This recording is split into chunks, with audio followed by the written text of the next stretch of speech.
अस्सलाम वालेकुम, welcome to पाइस्टो। My name is Imran.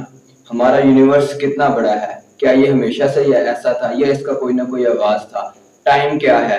क्या टाइम एक हकीकत है या ये एक इल्यूजन है? ना जाने ऐसे कितने ही सवाल हैं जो आपने कभी ना कभी अपनी ज़िंदगी में ज़रूर सोचे होंगे, लेकिन ज़िंदगी में बहुत कम ऐसे लोग होते हैं जो अपनी पूरी ज़िंदगी इन्हीं क्वेश्चंस को फाइंड करने के लिए क्यूरियोसिटी में गुजार देते हैं, और इन्हीं में से एक इंसान का नाम है Albert Einstein, the great the genius scientist of 20th century, Albert Einstein. लेकिन क्या सिर्फ साइंसदान ही यूनिवर्स के बारे में क्यूरियोसिटी रखते हैं और सीक्रेट्स को रिवील करने का शौक रखते हैं? वेल, लोग यही समझते हैं, लेकिन according to my point of view एक अच्छा शायर भी यूनिवर्स की रियलिटी और इसके सीक्रेट्स के बारे में क्यूरियोसिटी रखता है। आपको पता है आइंस्टाइन के फेमस होने का आगाज कब हुआ? जब 1905 में उन्होंने अपना research paper theory of relativity के बारे में पब्लिश किया। लेकिन आपको पता है जब उन्होंने ये पेपर पब्लिश किया उससे एक दिन पहले क्या हुआ था? 25 सितंबर 1905 में सब कॉन्टिनेंट से अल्लामा इकबाल एमए फिलोसफी करके यूरोप इंग्लैंड में कैम्ब्रिज यूनिवर्सिटी पहुंच गए थे हायर एजुकेशन हासिल करने के लिए। और इससे अगले दिन 26 सितंबर 1905 को एल्बर्ट आइंस्टाइन ने जर्मनी में थ्योरी ऑफ रिलेटिविटी के बारे में अपना पेपर पब्लिश कर दिया। फिर 1915 में 10 साल बाद थ्योरी ऑफ रिलेटिविटी का अगला पार्ट मतलब जनरल थ्योरी ऑफ रिलेटिविटी पहले पब्लिश की, पहले special theory of relativity publish की, फिर 1915 में general theory of relativity publish की, और 1917 में वो अपनी जनरल थ्योरी ऑफ रिलेटिविटी की इक्वेशंस को सॉल्व कर रहे थे, और इक्वेशंस ये शो कर रही थी, ये प्रिडिक्ट कर रही थी कि हमारी कायनात एक्सपैंड हो रही है या कॉन्ट्रैक्ट हो रही है।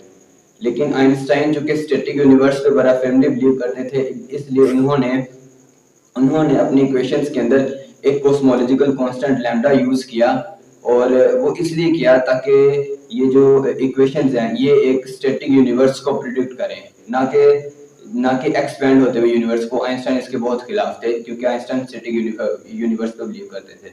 लेकिन 1929 में जब एडविन हबल ने दुनिया की सबसे बड़ी टेलीस्कोप कैलिफोर्निया यूएसए में उसके जरिए जब उन्होंने गैलेक्सीज को ऑब्जर्व किया, तो उन्होंने ये साबित किया, ये देखा कि हमारा यूनिवर्स वाकई ही एक्सपैंड हो रहा है, बल्कि कहकशाएं 1000 किलोमीटर पर सेकंड की स्पीड से भी ज्यादा से एक दूसरे से दूर जा रही हैं।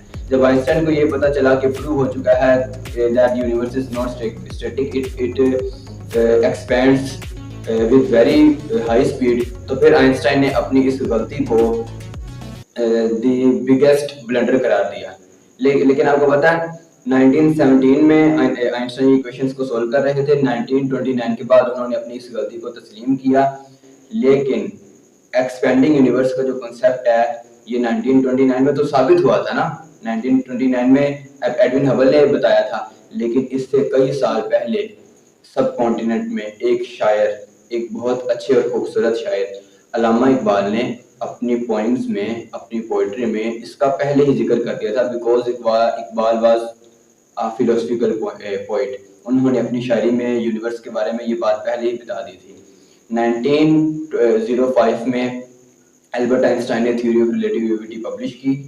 1921 में एल्बर्ट आइंस्टाइन को नोबेल प्राइज दिया गया, और इससे सिर्फ 2 साल बाद 1923 में अल्लामा इकबाल ने सब कॉन्टिनेंट में अपनी एक बुक पब्लिश की, पर्शियन लैंग्वेज में, फारसी जुबान में पोइट्री की। उसका नाम था the message from the east, यानी कि पयाम मशरिक।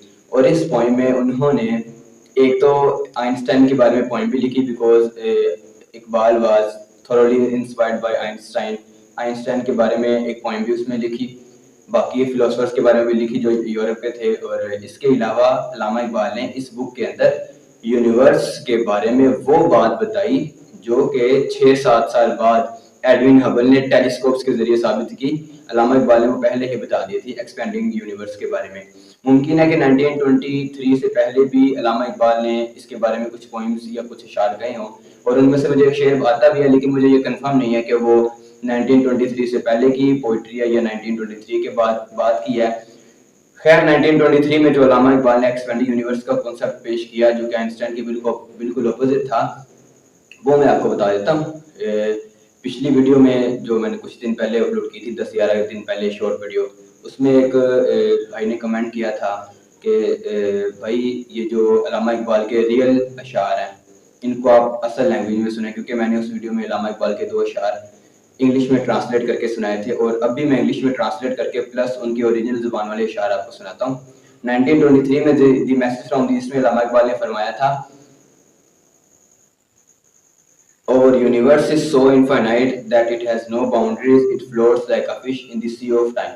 یعنی کہ علامہ اقبال نے فرمایا جہان ماں کے پایان ندارت، جہان ماں کے پایان ندارت چماہی در یم ایام غرقست، یعنی کہ ہماری کائنات اس قدر وسیع ہے کہ اس کی کوئی حدود نہیں ہے، جیسا کہ آئنسٹائن نے کہا تھا کہ اس کی حدود ہے، علامہ اقبال نے کہا نہیں، اس کی کوئی حدود نہیں ہے، بلکہ ہمارا یونیورس ایک بہت بڑے وقت کے سمندر کے اندر، یہ وقت آپ نے یاد رکھنا، وقت بہت بڑی اور بہت ضروری چیز ہے، اس کو سمجھنا۔ تو علامہ اقبال نے کہا ہمارا یونیورس وقت کے سمندر کے اندر مچھلی کی طرح تیر رہا ہے۔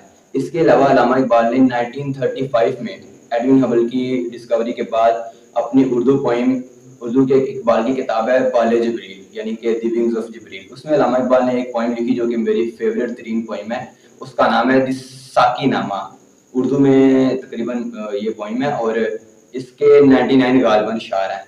اس میں علامہ اقبال کا ایک شعر ہے بہت خوبصورت، اس میں علامہ اقبال کہتے ہیں The karma of existence of universe never stops. The karma of existence of universe never stops. The karma of existence of universe never stops. With each passing moment, the universe expands and reveal a new dimension in its being. یعنی کہ علامہ اقبال نے کہا تھا ٹھہرتا نہیں کاروان وجود، ٹھہرتا نہیں کاروان وجود، کہ ہر لحظہ ہے تازہ شان وجود۔